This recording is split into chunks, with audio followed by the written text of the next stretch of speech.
हे guys, good morning, Radhe Radhe. और finally बहुत time के बाद मैं आज ब्लॉग बना रही हूँ। काफ़ी टाइम से ना मुझे टाइम मिल पा रहा था, जब से मैंने अर्बन ज्वाइन करा है। ना मैं वर्कआउट प्रॉपर कर पा रही थी, ना मैं डाइट फॉलो कर पा रही हूँ, ना मैं कुछ भी नहीं कर पा रही थी। बट यस, वापस से रूटीन में आने का सोच लिया है। और क्योंकि वो चीज़ 4 महीने वेट कम करना ही करना है हर हाल में। टारगेट तो मेरा 15 किलो का था, बट पता नहीं अब कितना होगा। बट यस, मैं ट्राई पूरा करूँगी और आज से ब्लॉग रेगुलरली रहेंगे। कोशिश पूरी है कि मैं डेली ब्लॉग करूँ। और क्योंकि आज मंडे है तो मेरा फास्ट भी है, और पहले पूजा वगैरह करेंगे एंड उसके बाद वर्कआउट, जो आज से मैं फिर से स्टार्ट करने वाली हूँ। डाइट वगैरह सब कुछ फॉलो होगी। बस गाइस, थोड़ा सपोर्ट कर देना, फॉलो कर लेना, सब्सक्राइब कर लेना, सॉरी। और बस ऐसे ही अपना प्यार दिखाते रहना। तो गाइस जैसे ही मैं सुबह सो के उठी थी और मेरे पास तभी बुकिंग आ गई थी 2-2। तो मैंने सबसे पहले अपना वर्कआउट कंप्लीट किया और यस ये बेंच ले लिया फाइनली मैंने। और फिर उसके बाद की पूजा, फटाफट से नहा धो के मैं रेडी होके पूजा की थी और फिर उसके बाद मैं जल-वल चढ़ा के और यहाँ मैंने घर में खुशबूदार अगरबत्ती लगाई। अगरबत्ती नहीं, सॉरी, धूप बत्ती। और ये फिर मेरी बुकिंग थी, 2 बुकिंग थी, एक 10:30 बजे की, एक 12:30 बजे की। ये एक में 650 का अमाउंट था और दूसरे में था मेरा 29 28 समथिंग टोटल। तो मैं बहुत खुश थी घर से जाते हुए, बट मुझे बिल्कुल भी आइडिया नहीं था मेरी खुशी यहाँ से तबाह होती चली जाएगी। एंड इसके बाद मैं फाइनली बाइक पे फ्लॉन्ट करते हुए जा रही थी, जो मुझे बहुत मुश्किल से मिली थी। गाइस, मुझे लग रहा था मैं बहुत ज़्यादा लेट हो चुकी हूँ, बट फाइनली मैं टाइम पे पहुँच गई हूँ। ज़्यादा नहीं, 10 मिनट ही ऊपर हुआ है, बट बच गई मैं आज थोड़ा-सा।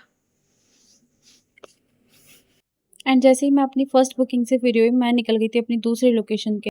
सो गाइस, मैं आई हूँ अभी अपनी दूसरी बुकिंग पे, और मैं यहाँ पे भी 10 मिनट लेट हो गई because of my first client.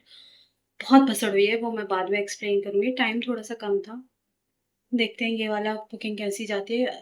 आज तक का मेरी पूरी लाइफ़ में सबसे वर्स्ट क्लाइंट मैंने अटेंड किया है। बाद में बात करते हैं। मैं क्लाइंट का वेट कर रही थी फ्री होने का, क्योंकि मेरी क्लाइंट अपने नाती को नहलाने में बिज़ी थे और उन्होंने बोला कि मैं पहले अपने बच्चे को नहला दूँ, फिर मैं आप फेशियल कराऊँगी। आप प्लीज़ थोड़ा-सा वेट कर लो। तो मैं तब तक अपने साथ मस्ती कर रही थी एंड मुझे लगा यहाँ तक पे सब सही जाएगा, बट पता नहीं था कि यहाँ पे भी भसड़ होने वाली है। और आज मतलब दोनों ही बुकिंग में मेरे साथ भसड़ होने वाली थी, मुझे बिल्कुल आइडिया नहीं था और यहाँ तक पे फिर भी मैं खुश थी थोड़ा-सा। एंड बचा-कुचा भगवान जी ने मज़े ले लिए। यहाँ भयंकर बारिश हो गई थी जैसे ही मैं क्लाइंट की लोकेशन से फ्री हुई थी और ये हाल है यहाँ पे। गाइस, तो मैं बुकिंग से घर आ गई थी और उस टाइम पे बारिश हो रही थी बहुत ज़्यादा। मैं पूरा भीग गई थी तब, और फिर मुझे ठंड लग रही थी तो मैं घर आके नहा धो के सो गई थी। तो अब मैं वीडियो बना रही हूँ ये वाली, क्योंकि आज जो मेरी फर्स्ट बुकिंग थी उसमें क्लाइंट का, जो अब मैंने दिखाया भी है आपको कि क्लाइंट की 650 रुपये की बुकिंग थी। उसके लिए मैंने 150 रुपये का किराया लगाया, पहली चीज़।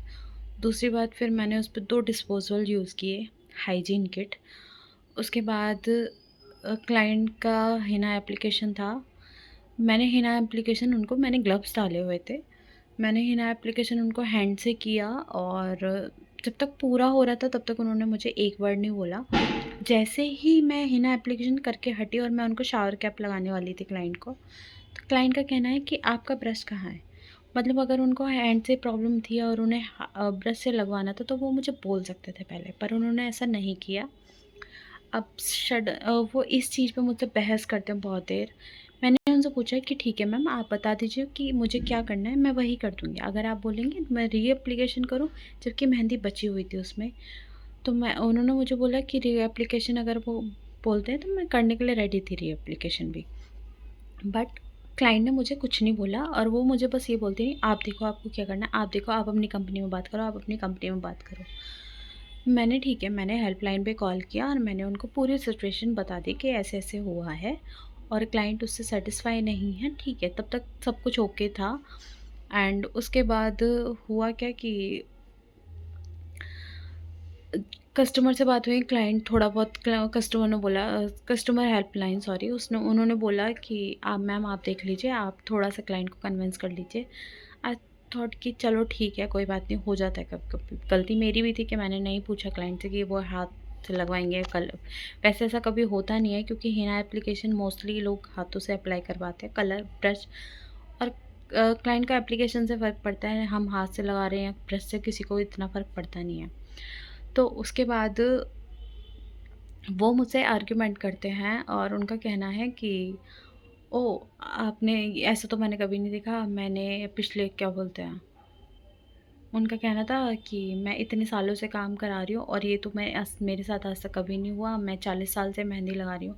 वन थॉट मेरे दिमाग में आया कि 40 साल पहले क्या ब्रशेज़ थे, जिससे आप और कि आप ब्रश से मेहंदी लगा रहे थे। इतना ज़्यादा ट्रेंड में नहीं था ब्रश भाई। मैंने अपनी दादी, नानी, मम्मा सबको हाथों से ही मेहंदी एप्लीकेशन करते देखा है और बेस्ट होता है बल्कि। ब्रश से हेना से गिरती रहती है, वो पूरे में फैल जाती है, पर हाथों से नहीं फैलती है। कुछ नहीं, उसके बाद जैसे ही कस्टमर से बात हुई कस्टमर हेल्पलाइन से, तो क्लाइंट का कहना है कि क्या मेरी पेमेंट पेड है ऑलरेडी? मैंने बोला यस मैम, आपने पेड किया हुआ है। तो बोलती हैं, अच्छा अगर पेड नहीं होती ना तो इससे पूरी सर्विस फ्री करवाती मैं। तो मैंने बोला ठीक है मैम, कोई बात नहीं, मैं आपके सर्विस का मैं आपको पे कर देती हूँ।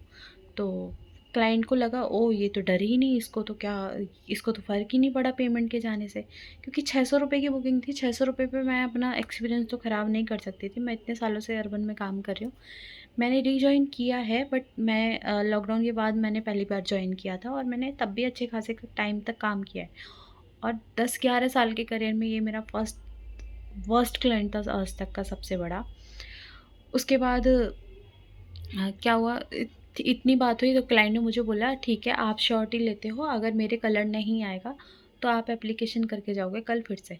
मैंने बोला यस मैम, मैं प्रॉमिस करती हूँ कि मैं वापस आऊँगी और मैं एप्लीकेशन करके जाऊँगी। आप मेरा नंबर ले लीजिए, मैं डेफ़िनेटली आपकी सर्विस करके जाऊँगी। मैं फ्री ऑफ कॉस्ट आपको री-एप्लीकेशन करके देके जाऊँगी और जैसे भी आप बोलेंगे मैं वैसे ही एप्लीकेशन करूँगी, अगर कलर नहीं आता है तो। तो उसके बाद भी क्लाइंट को पता नहीं क्या दिमाग में चला, तब तो वो थोड़ी देर के लिए कन्विंस हो गए और फिर मैं वैक्सिंग के लिए पहुँची। तो मिरर के पास जाते हैं और ऐसे, ऐसे, ऐसे मेहंदी को ऊपर-ऊपर नेल से उठाते हैं एंड बोलते हैं देखो ये वाइट हेड दिख रहे हैं, ये देखो ये वाइट हेड दिख रहे हैं। तो मैंने उनको समझाया कि मैम मेहंदी का कलर आने में टाइम लगता है। मेहंदी कोई कलर नहीं है जो बहुत जल्दी, वो नेचुरल चीज़ है, तो नेचुरल चीज़ों को टाइम देना पड़ता है। मैं जहाँ कलर आपका 30 टू 45 मिनट में कंप्लीट हो जाता है, वहीं मेहंदी आपका 3 से 4 घंटे लेती है, तब जाके उसका कलर आपके हेयर पे दिखता है। बट क्लाइंट को ये दिमाग में आ गया था कि मुझे अब रिफ़ंड लेना है एंड उसके बाद वो कहती है कि मैं आपके वर्डिंग पे मैं ट्रस्ट नहीं करती, मुझे ये पता आप पाओगे या नहीं। तो फिर उसके बाद क्लाइंट का कहना है कि आप मेरी कस्टमर हेल्पलाइन पे से बात कराओ और उनको बोलो कि वो मुझे श्योरिटी देंगे कि वो या तो कल किसी और को बुक कराएँगे या फिर आपको भेजेंगे री-एप्लीकेशन के लिए। तो अब क्लाइंट की डिमांड है, मैं उसके आगे कुछ नहीं कर सकती, तो मैंने क्लाइंट को बोला कि ठीक है।